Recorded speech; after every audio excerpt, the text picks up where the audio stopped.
নমস্কার, আমি জ্যোতিষ সম্রাট বিনয় শাস্ত্রী। আশা করি ঈশ্বরের কৃপায় আপনারা ভালোই আছেন। আজকে আমার ভিডিওর আলোচ্য বিষয় বৃশ্চিক রাশি বা লগ্নের জ্যেষ্ঠা নক্ষত্রে যাদের জন্ম তাদের জানুয়ারি 2026 কেমন যাবে। জ্যেষ্ঠা নক্ষত্রের অধিপতি বুধ, বুদ্ধির কারক গ্রহ, বিদ্যার কারক গ্রহ, স্মৃতিশক্তির কারক গ্রহ। এই জ্যেষ্ঠা বেশ ভালো নক্ষত্র। এর মধ্যে রাজকীয় ভাব, এর মধ্যে হাইফাই টেন্ডেন্সি চলাফেরা করা,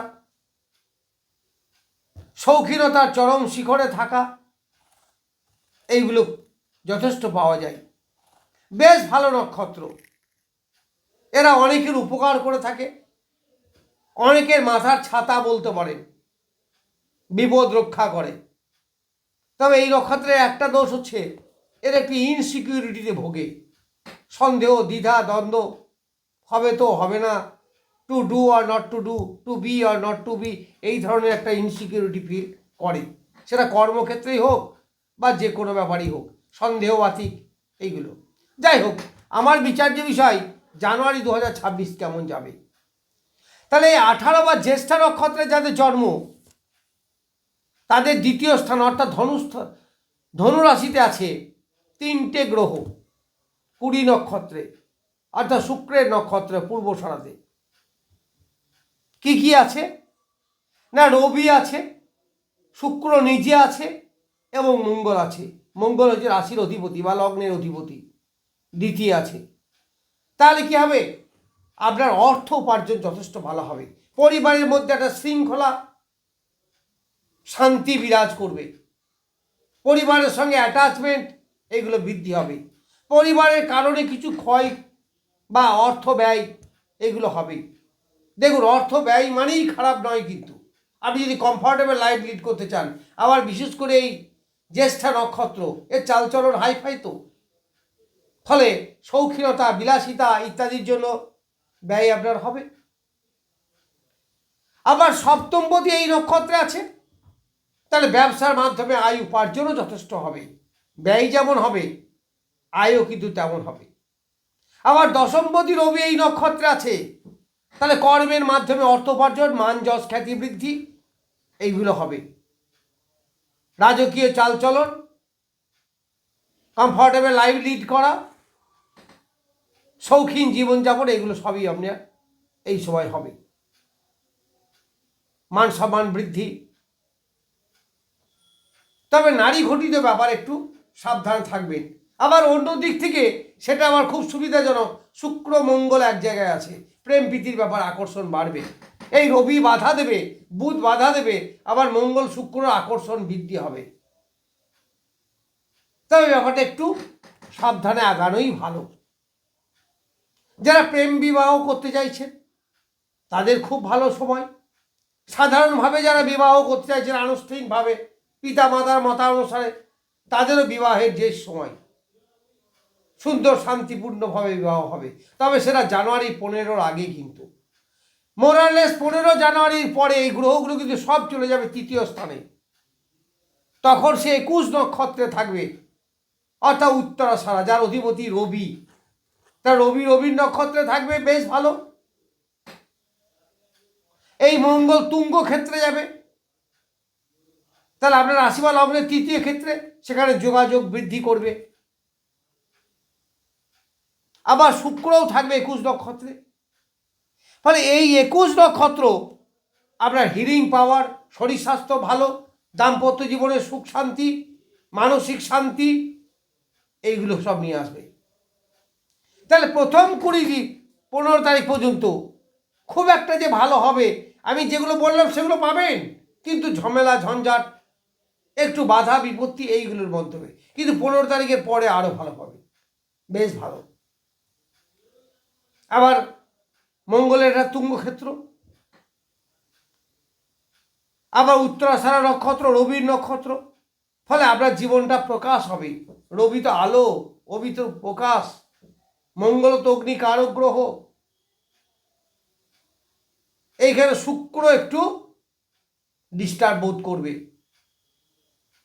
কারণ রবি শুক্র যোগ এমনি দারিদ্র যোগ আপনারা জানেন, কিন্তু এটা শুক্রের মিত্র ক্ষেত্র, আবার পজিটিভিটিও আছে। আবার বুধ চলে যাচ্ছে 17 তারিখে, সেই জন্য বললাম মোরলেস 15 তারিখ। 15 তারিখের পরে রেজাল্ট কিন্তু আপনাদের আরও বেটার হবে। যেগুলো বললাম ওইগুলো সবই পাবেন। এই 15 তারিখের পরে আপনার যোগাযোগ বৃদ্ধি হবে, ইচ্ছা পূর্ণ হবে, শরীর স্বাস্থ্য ভালো থাকবে।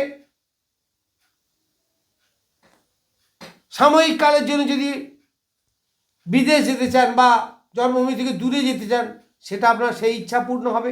অনেক দিন থেকে যে ইচ্ছা পূর্ণ হচ্ছিল না, ইচ্ছা করছেন কিন্তু ঠিক পূরণ করতে পারছেন না, সেটা এখন হবে। এইবার আমার 24 নক্ষত্র আছে রাহু, তার নিজের নক্ষত্র।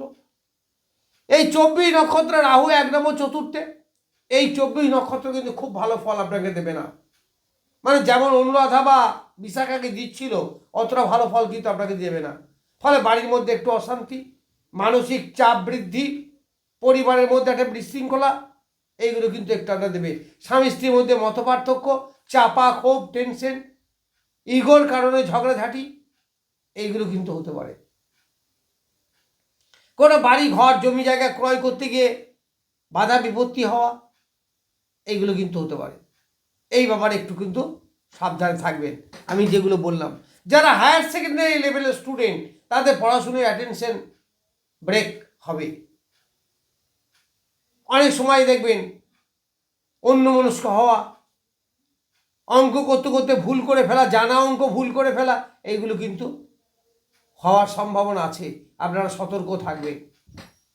এরপর 25 নক্ষত্র। এই 25 নক্ষত্রতে আছে গ্রহরাজ শনিদেব। কার ঘর এটা? মীন রাশি, বৃহস্পতির ঘর। আবার বৃহস্পতি এখন অষ্টমে বসে আছে নিজের নক্ষত্রে, তবে বক্রী অবস্থায়। এই বৃহস্পতির দৃষ্টি কিন্তু সারা বছরই এই ধনু রাশিতে থাকবে। ওই যে বললাম না 15 তারিখের আগে পর্যন্ত এই বৃহস্পতির দৃষ্টি থাকার জন্য ঝামেলা ঝঞ্ঝাট হয়তো অতটা হবে না যতটা আমি বললাম, কারণ বৃহস্পতি একটু ঝামেলা ঝঞ্ঝাটের পরে কিন্তু আপনাকে ফল দেয়, একেবারে প্রথমেই দেয় না। সেই জন্য বললাম অল্প ঝামেলা ঝঞ্ঝাটের পরে। তাহলে পঞ্চমে শনিদেব বসে আছে বৃহস্পতির ঘরে, আবার বৃহস্পতির নক্ষত্রে। কোন নক্ষত্রে? 25 নক্ষত্র। 25 নক্ষত্র কিন্তু আপনাদের পক্ষে বেশ ভালো। যাদের জন্ম নক্ষত্র জ্যেষ্ঠা, তাদের কাছে 25 নক্ষত্র বেশ ভালো। ফলে যারা স্টুডেন্ট, তাদের পড়াশুনোর পক্ষে ভালো। যারা প্রেম প্রীতির ব্যাপারে জড়িয়ে আছেন, তাদের পক্ষেও বেশ ভালো। সন্তানের শরীর স্বাস্থ্য ভালো যাবে। বিশেষ করে যারা হায়ার এডুকেশন আছেন, তাদের এডুকেশন ভালো হবে। এছাড়াও ফাটকা ইনকাম, মনের ইচ্ছা পূর্ণ হওয়া, এইগুলো হবে। ফাটকা ইনকাম। আবার এই ঘরের অধিপতি বসে আছে অষ্টমে। ফাটকা ইনকাম, লটারি, শেয়ার মার্কেট। আবার উত্তরাধিকারী সূত্রে কোনো মৃত ব্যক্তির সম্পত্তি পাওয়া, যদি এরকম যোগ থেকে থাকে, মানে পাওয়ার সম্ভাবনা আপনার থাকে, তাহলে হঠাৎ পেতে পারেন। যা ইচ্ছা করেননি, জানেন না, হঠাৎ কোনো অর্থ আপনার কাছে আসতে পারে, এইসব ঘটনাগুলো আসতে পারে। আবার যাদের ঋণ দেনা আছে, প্রাইভেট পার্টে রোগ আছে, তাদের ঋণ দেনা মিটে যাওয়ার সম্ভাবনা, প্রাইভেট পার্টে রোগ থেকে মুক্তি লাভ করা, এইগুলো কিন্তু হবে। এরপর শেষে বলবো কেতু আছে দশমে। কোন নক্ষত্রে? 11 নক্ষত্রে। এই কেতু কর্মস্থলে একটু বাধা বিপত্তি, ঝঞ্ঝাট ঝামেলা আনবে। গুপ্ত শত্রু থেকে সাবধান থাকবেন। এই কেতু কিন্তু এগুলো করবে। কাদের? যাদের জ্যেষ্ঠা নক্ষত্রের জন্ম। কেতু খুব ভালো ফল আপনাকে দেবে না, কারণ সে বিপদ তারায় পড়ে আছে। তার মানে আপনার অর্থ উপার্জন হবে, কর্ম চলবে, কিন্তু কর্মক্ষেত্রে গোপন শত্রু আপনার ক্ষতি করতে পারে। এই ব্যাপারে কিন্তু লক্ষ্য রাখবেন। যারা ব্যবসা করেন, তারা কোনো রকম হট টকে যাবেন না। কাস্টমারের সঙ্গে খুব সাবধানে কথাবার্তা বলবেন, এদের থেকে আপনার সমস্যা ক্রিয়েট করতে পারে। তো যাই হোক, জ্যেষ্ঠা নক্ষত্রের জানুয়ারি 2026 কেমন যাবে সেই সম্বন্ধে কিছু বললাম। নমস্কার, আজ এই পর্যন্তই।